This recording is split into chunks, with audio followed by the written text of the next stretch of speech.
他跟他只见过3次面，3次，他连他姓什么都还不太确定。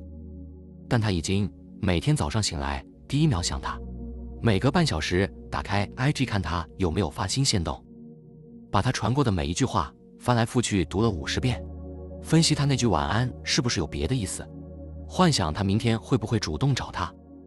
他跟自己说，我才认识他几天，我干嘛这样？但他的身体不听他的，他已经陷到连自己都觉得不可思议。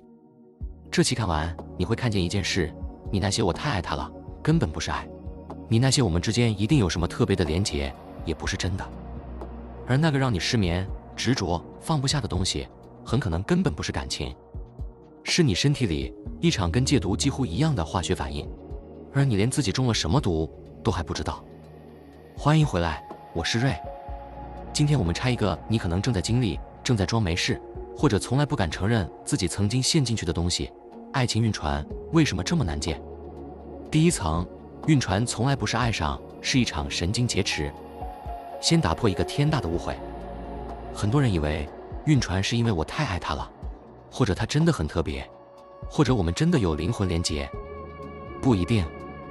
让我跟你说一件你不会喜欢听的事，你之所以晕船，跟对方是谁没有那么大的关系。你以为你爱上的是一个独一无二的人，实际上你爱上的是一场神经系统的劫持，而这场劫持的剧本，几十万年来每个人类都在演同一出。当你被一个人吸引、心动，开始想他，你的大脑不是在进入爱情，它是在启动一套自动化的化学战争。几种神经传导物质会同时大量分泌，多巴胺制造期待、兴奋、上瘾感，催产素 oxytocin 制造亲密感、依附感、信任，血清素下降让你变得执着、焦虑，无法停止想他，肾上腺素让你心跳加速、手心冒汗、整夜睡不着。这4个东西混在一起的结果，就是你以为的爱情。但事实上，这个组合的化学特征跟海洛因、古柯碱、赌博成瘾几乎一模一样。不是比喻，是真的。脑科学研究发现，恋爱中的大脑扫描影像跟药物成瘾患者的大脑扫描影像有高度重叠，启动的是同一块区域——福格核大脑的奖赏中心。也就是说，你以为你在恋爱，你的大脑判断你在吸毒。而且这里有一个更重要的是，这套化学反应的启动根本不需要你跟对方真的有关系，只需要你的大脑把这个人认定为值得期待的对象。暗恋也会启动，暧昧也会启动，单恋也会启动，甚至光是想象那个人也会启动。你的大脑根本分不清楚你们是真的在一起，还是只存在于你脑中，它只认得化学讯号。第二层，你戒不掉的不是它，是身体里的化学反应。让我问你一个问题，你晕船的时候最痛的是什么时刻？是不是他不在你身边的时候？具体一点，他看到某个熟悉的东西，脑中突然闪过他。半夜2点怎么都睡不着，脑中全是他。看到他 IG 上发了新限动，你连他在哪都不知道，但你会盯着看10遍。这些时刻有什么共同点？他不在，但你的身体还在等他。不管你们有没有真的在一起，你的身体都进入了一样的状态。这就是戒断反应的真实表现。戒断不是心理问题，戒断是身体层面的化学失衡。当你的大脑习惯了某个人带给你的多巴胺、催产素冲击，不管这个冲击是来自实际相处，还是只来自你的幻想、期待、想象，你的大脑已经把这套化学分泌量设定成正常基准。一旦这个基准不再被满足，你的大脑不会立刻调整，它会持续分泌找他的讯号，寄希望于下一次他出现，下一次他传讯息，下一次他多看你一眼，重新让你的基准回到舒服的范围。这就是为什么你会忍不住点开他的 IG， 你会反复看你们仅有的那几段对话，分析他的每一个字。你会在他根本没做任何事的时候，自己脑补出一整套剧情。这些行为跟一个戒毒的人偷偷再吸一口是同一种神经机制。更可怕的是，戒毒的人至少知道自己在戒毒，而你呢？你以为你在想他，你以为你在累积感情，但实际上你的身体正在向一个本来该被切断的供应源乞讨。你不是在爱他，你也不是太投入，你是在戒断，而你的身体比你更想要他出现。第三层，为什么你越想忘记，反而越记得？到这里，你可能会想，好，我知道了，这是化学反应，那我就强迫自己不要想它，总可以了吧？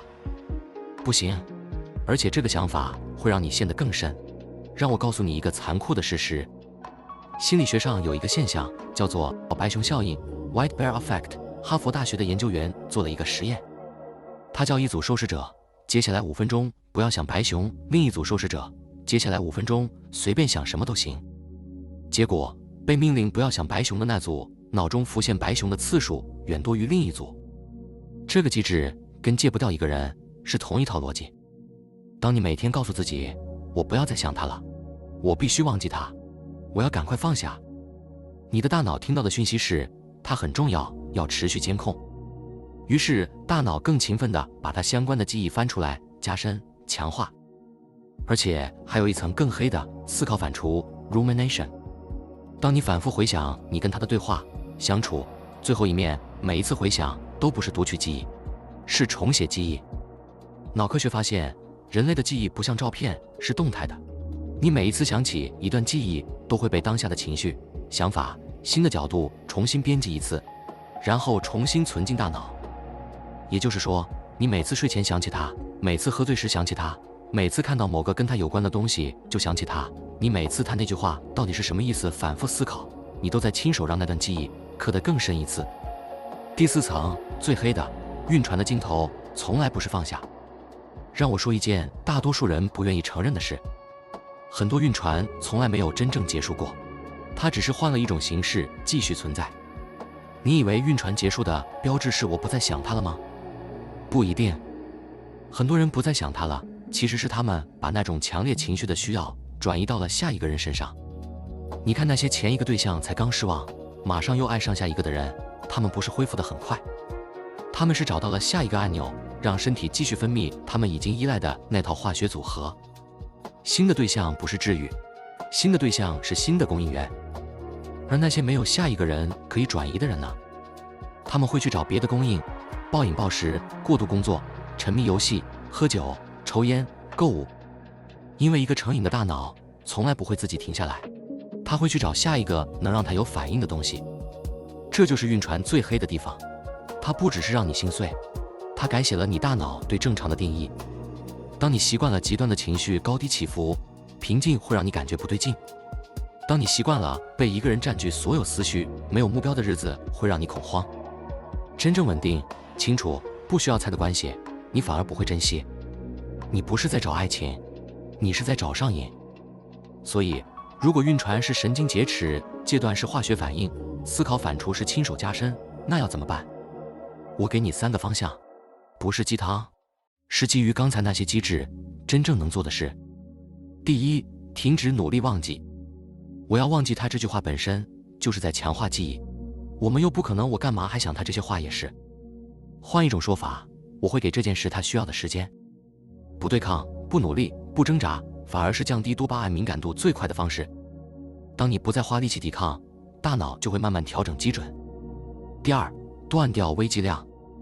偷偷看他的限动，检查他的 IG， 反复读你们的对话，用小账号追踪他，这些都是微剂量的吸食。你以为一点点没关系，每一口都在重置你的戒断时钟。戒酒戒毒的人都知道一句话，一杯就是太多，对晕船的人来说，一眼也是太多。第三，认识自己上瘾的化学特征。不是每个人都对一样的化学组合上瘾，有些人上瘾的是忽冷忽热的不确定性，有些人上瘾的是只要努力一点就可能得到的赌博式希望，有些人上瘾的是被需要、被依赖的存在感。先认出你身体的瘾，你才知道下次遇到同类型的人要怎么让自己不被勾走。否则你会换10个对象，每个都是同一种化学味道的人。今天我们拆的不是爱情有多脆弱，而是爱情这个东西从来就不只是感情问题，它是一场神经系统的劫持，是一套几10万年来都在演的化学战争，是你的身体在跟一个可能从来不爱你或者再也不会回来的人乞讨化学供应，是你以为的思念，其实是大脑的戒断。晕船从来不是因为对方有多重要，是因为你的身体已经把它当成了一种药，而你戒不掉的从来不是它，是你已经习惯了的那个有他在的化学基准。哪怕有他在，这件事只发生在你的脑袋里。你以为你在想他，其实你在戒断。而这个真相最残酷的地方，不是他揭穿了爱情，是他让你看见，很多时候你以为自己爱得有多深，其实只代表你的瘾已经有多重。好，今天就先到这里。如果你看完这期，下次再忍不住点开他的限动，反复看你们的讯息，或者脑补他到底有没有在意你之前，你会多听1秒，问自己一句：我到底是想他，还是只是在戒断？至于答案，你身体比你更清楚。最后，记得订阅这个频道。我是瑞，我们下次见。Look closer.